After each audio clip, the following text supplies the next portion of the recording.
And we're back with another one, which is related to homelessness in the Bay Area and everywhere in America. As a first world country, we shouldn't have this huge homeless issue, but as we all know, the expensive areas in this country have the best paying jobs. But if you have the best paying jobs, it doesn't necessarily mean your money's going to go a long way, especially for tech workers. It's just down bad for tech workers with all the AI and everything going on. Let's just see what's going on. And tonight's Making It in the Bay report, the double-edged sword of tech workers flowing back into the Bay Area.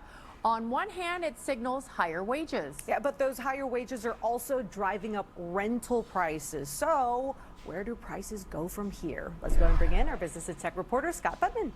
Well, Audrey and Janelle, people are coming back to the Bay. That's good news for the local economy, but it does lead to higher housing prices. And until we see home prices come down, it's likely that people, especially young people, will be renting. And prices, as we've just found out, are higher there too. They're moving in and expecting company. A new office about to be unwrapped for cybersecurity giant Thales, based in Paris, but launching in San Jose with plans to hire. Never trust tech companies. These companies aren't backed up by no union or nothing. So, I mean, if you're going into these jobs, it's best to have a good living situation, meaning you're not living by yourself. I mean, the only people that could trust these companies are people that pretty much live at home, live with family, or have 5 roommates. But that's a stanky situation. And we need qualified engineers like the ones we find here in the Bay Area. So it's very important in our strategy to keep this footprint in the Bay Area. And like many big tech companies, Google, Salesforce, and Amazon, to name a few, Thales wants employees here. We want people back in the office. Bringing many techies back to the Bay and boosting the local rental market. According to Zumper, San Francisco now has... Woo-wee. You see them rent prices? Sheesh. So this right here, the average person can only afford about $12 to $1,500 in rent.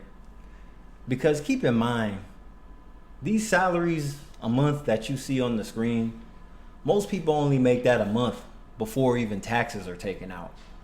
So a lot of people do not make 3 times these amounts of average rent.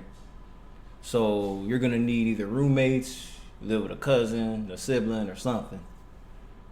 Or if you have 2 or 3 gigs on the side of your primary job, which is income, yeah, people are barely making it.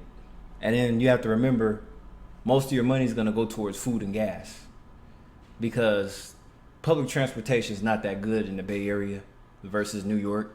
The subway goes to a lot more has more stops. It's just more convenient and it's faster versus relying on Bay Area's BART transportation system, Caltrans. All our systems are slow on the West Coast. And it's pretty costly too. So in some of these cities, you can get away with not having a car, or if your job gives you free lattes and lunch, that works too, and a free gym. So you're saving in some aspects. As we all know, everybody's obsessed with going to the gym culture now. Yeah. Has the second highest average rent in the country. Further south, San Jose is not far behind. Nope. The growing adoption of hybrid work, along with stricter return to office policies. Crystal Chan, you a breath of fresh air. All right, okay. She works for Zumper. I didn't know they were still around, but all right. Some requiring in-person attendance of up to 5 days a week now has likely drawn many tech workers back to the Bay Area. Good point, but it's not just tech workers. Many would-be home buyers say they've been frustrated with stubbornly high home prices combined with high mortgage rates. So they're renting too, waiting to see if housing prices will eventually come down. Audrey? All right.